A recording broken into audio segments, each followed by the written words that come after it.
Hello everyone, my name is Jayant Yadav and I am here to teach you economics first chapter national income. So, let's begin. तो हमारा chapter का नाम है national income. मतलब कि देश की आर्थिक स्थिति, मतलब फाइनेंशियल पोजीशन कैसी है देश में, इंडिया में कैसे लेन देन हो रहा है, फाइनेंशियल का पैसा कैसे बन रहा है, ये सब हम इस चैप्टर में पढ़ेंगे। ठीक है, तो इस चैप्टर में मेन टॉपिक्स क्या क्या, मेजर टॉपिक्स जो हम पढ़ने वाले वो क्या है कि introduction of macro economics. Macro economics का इंट्रोडक्शन पढ़ेंगे कि मैक्रो इकोनॉमिक्स होता क्या है, कैसे वर्क करता है, कितने सारे एग्रीगेट्स हैं, वेरिएबल्स है, ये सब हम मैक्रो इकोनॉमिक्स के टॉपिक में पढ़ेंगे। नेक्स्ट टॉपिक है इसका सर्कुलर फ्लो ऑफ इनकम। ये थोड़ा सा इंपॉर्टेंट टॉपिक हो जाता है थ्योरी पर्सपेक्टिव से, कि इससे थ्योरी ज़्यादा आती है सर्कुलर फ्लो ऑफ इनकम से। और एक तो डिफरेंस आता है हमारा लीकेज और इंजेक्शन का। लीकेज क्या है और इंजेक्शन क्या है, मतलब मनी का सर्कुलर फ्लो ऑफ इनकम में लीकेज कैसे हो रहा है और इंजेक्शन कैसे हो रहा है, हम ये पढ़ेंगे। उसके बाद है इंट्रोडक्शन ऑफ नेशनल इनकम। जो चैप्टर का नाम है हमारा नेशनल इनकम, वो होता क्या है उसको हम इस चैप्टर में मतलब थोड़ा सा ब्रीफली पढ़ेंगे। नेक्स्ट है इसके बाद conversion and methods of national income. Conversion और मेथड्स ऑफ नेशनल इनकम ये थोड़ा सा न्यूमेरिकल पर्सपेक्टिव से इम्पोर्टेंट टॉपिक हो जाता है, क्योंकि इससे न्यूमेरिकल्स गारंटी नहीं रहते हैं, मतलब आते ही हैं, 3-4 साल से आ रहे हैं और पे आ रहे हैं। नेक्स्ट अपना जीडीपी डिफ्लेटर और जीडीपी वेलफेयर। जीडीपी डिफ्लेटर और जीडीपी वेलफेयर क्या होता है हम ये पढ़ेंगे, और जीडीपी वेलफेयर का लिमिटेशंस पढ़ेंगे कि जीडीपी अगर बढ़ रहा है तो वेलफेयर हो रहा है कि नहीं हो रहा है, अगर वेलफेयर नहीं हो रहा है तो क्यों नहीं हो रहा है, इसका लिमिटेशंस जो है हम इसमें पढ़ेंगे। ये हमारा चैप्टर का लास्ट टॉपिक है, जीडीपी डिफ्लेटर और जीडीपी वेलफेयर के लिमिटेशंस। ठीक है, अब हम डीप में चलते हैं कि मैक्रो इकोनॉमिक्स क्या होता है। मैक्रो इकोनॉमिक्स एक इकोनॉमी का स्टडी करना है as a whole, large economy को अगर हम स्टडी कर रहे हैं उसको हम मैक्रो इकोनॉमिक्स बोलेंगे। अगर एक पर्टिकुलर सेगमेंट पे स्टडी कर रहे हैं हम इकोनॉमी में, उसको हम माइक्रो इकोनॉमिक्स बोलते थे। ये माइक्रो इकोनॉमिक्स हम क्लास 11th में भी पढ़े, तो अभी हम पढ़ रहे हैं मैक्रो इकोनॉमिक्स। क्लास 11th में हमने पढ़ा था माइक्रो इकोनॉमिक्स। नेक्स्ट है अपना मैक्रो इकोनॉमिक्स का this study of behaviour of economy as a whole. Economy को हम होल की तरह ट्रीट करेंगे मैक्रो इकोनॉमिक्स में। माइक्रो में एक हम सिंगल प्रोडक्ट के ऊपर ट्रीट करते थे। नेक्स्ट है macro economics has a wide scope. Macro economics में वाइड स्कोप रहता है, जबकि हमारा माइक्रो में नैरो स्कोप रहता था। नेक्स्ट है फोर्थ पॉइंट, मैक्रो इकोनॉमिक्स में हम बहुत सारे वेरिएबल्स के ऊपर स्टडी करते हैं, जैसे कि एग्रीगेट डिमांड, एग्रीगेट सप्लाई और जनरल प्राइस लेवल। ठीक है, उसके बाद हम गुड्स पढ़ेंगे। गुड्स क्या होता है, गुड्स कितने टाइप के होते हैं। गुड्स हमारे बेसिकली 2 टाइप के होते हैं, इंटरमीडिएट और फाइनल गुड्स। इंटरमीडिएट तो वैसे गुड्स होते हैं जो रॉ मटेरियल में यूज होते हैं या फिर 1 साल के अंदर ही सेल हो जाते हैं, उसको हम इंटरमीडिएट गुड्स बोलेंगे। नेक्स्ट आता है हमारे फाइनल गुड्स। फाइनल गुड्स या तो हम अपने कंपनी के इन्वेस्टमेंट के पर्पज से यूज करेंगे या फिर हम उसको डायरेक्टली यूज कर देंगे। तो फाइनल गुड्स भी हमारे 2 टाइप के होते हैं, कैपिटल गुड्स और कंज्यूमर गुड्स। कैपिटल गुड्स वो ऐसे गुड्स जो एक बिजनेसमैन अपने कंपनी पे इन्वेस्ट करता है, उसको हम कैपिटल गुड्स बोलेंगे। Final goods in the other hand, ये हमारी मतलब consumer goods in the other hand, ये हमारी डायरेक्ट कंज्यूमर ही यूज करती है। जैसे कि मिल्क हो गया, अगर एक चाय वाला अपने मिल्क खरीद रहा है तो वो एक इन्वेस्टमेंट पर्पज से खरीद रहा है, तो वो हमारे कैपिटल गुड्स में आएगा। लेकिन सेम दूध एक हाउस होल्ड में कोई खरीद रहा है तो वो हमारा कंज्यूमर गुड्स आ जाएगा।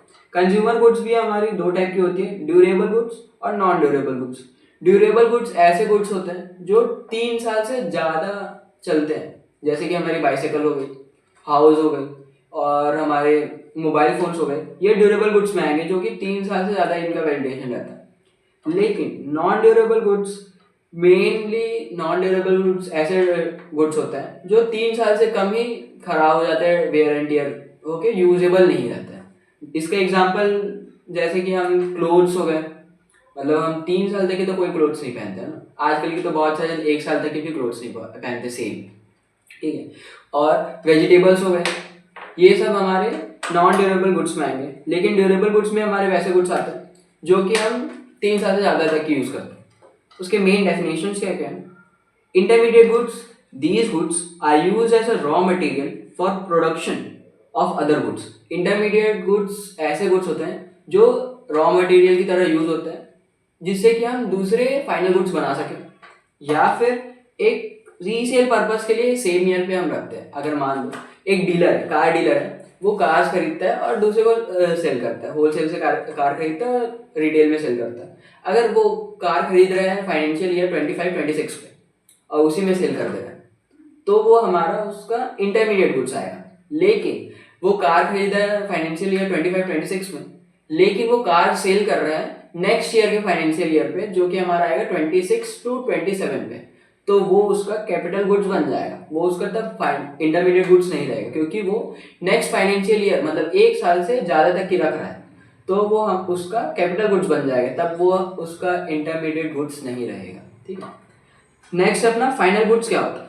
फाइनल गुड्स ऐसे गुड्स जो हम फाइनल कंजप्शन मतलब हम खरीद रहे हैं और डायरेक्ट यूज कर रहे हैं, उसको हम फाइनल गुड्स बोल सकते हैं। या फिर एक कंपनी उससे कुछ और प्रोडक्शन, मशीन खरीद रहे हैं तो मशीन से कुछ और प्रोडक्शन कर रही है, उसको हम कैपिटल गुड्स, ये भी हमारा फाइनल गुड्स के अंदर ही आएगा। नेक्स्ट है फाइनल गुड्स के दो टाइप, कैपिटल गुड्स और कंज्यूमर गुड्स। कैपिटल गुड्स ऐसे गुड्स होते हैं जिसको हम फिक्स एसेट भी बोल सकते हैं प्रोड्यूसर के। ठीक है। इसका मेन डेफिनेशन होता है these goods are fix asset of producer, these goods are used to produce other goods and service for a number of year more than 1 year. मतलब एक साल से ज़्यादा जो गुड्स यूज हो रहे हैं, लेकिन वो सेल्फ कंजप्शन के लिए नहीं, इन्वेस्टमेंट पर्पज से यूज हो रहे हैं, उसको हम कैपिटल गुड्स बोलेंगे। नेक्स्ट आता है अपना कंज्यूमर गुड्स। क्या होता है? इसका डेफिनेशन हमने ऑलरेडी पढ़ चुका है कि these goods are used by end user. End user use करते हैं इसको for self satisfaction and desire. Self satisfaction के लिए यूज करता है और डिजायर के लिए यूज करता है, जिससे कि हमारा मन भर जाता है, उसको हम कंज्यूमर गुड्स बोलते हैं। ठीक है। Such goods are not use as a production, मतलब ऐसे गुड्स कोई प्रोडक्शन के लिए यूज नहीं होते, सिर्फ सेल्फ कंजप्शन के लिए यूज होते हैं, उसको हम नॉन कंज्यूमर गुड्स बोलते हैं। नेक्स्ट है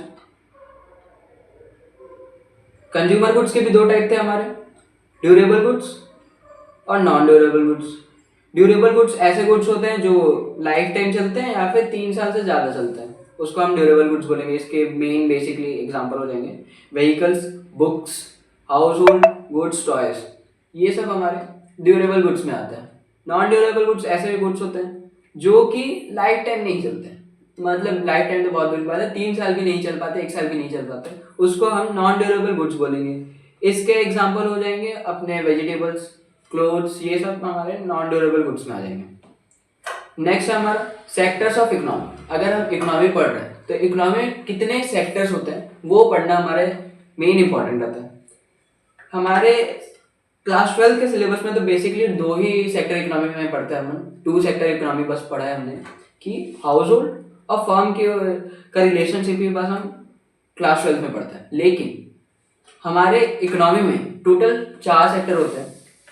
पहला अपना 2 सेक्टर ऑफ इकोनॉमी में हमारा हाउस होल्ड और फर्म आ जाता है, लेकिन 3 सेक्टर ऑफ इकोनॉमी में हाउस होल्ड फर्म तो आता ही है, लेकिन एक और एक्स्ट्रा ऐड हो जाता है गवर्नमेंट। ये हमारा 3 सेक्टर ऑफ इकोनॉमी बनता है। नेक्स्ट आता है अपना 4 sector of economy. 4 sector of economy में हमारा 3 जो पुराने थे, हाउस होल्ड, फर्म और गवर्नमेंट, इसमें एक और ऐड हो जाता है 4 सेक्टर ऑफ इकोनॉमी में, रेस्ट ऑफ द वर्ल्ड। ठीक है। तो ये चारों को मिला के हमारा बनता है 4 sector of economy. 3 sector of economy बनता है हमारा हाउस होल्ड, फर्म और गवर्नमेंट से, और 2 सेक्टर ऑफ इकोनॉमी बनता है हाउस होल्ड और सिर्फ फर्म से। ठीक है।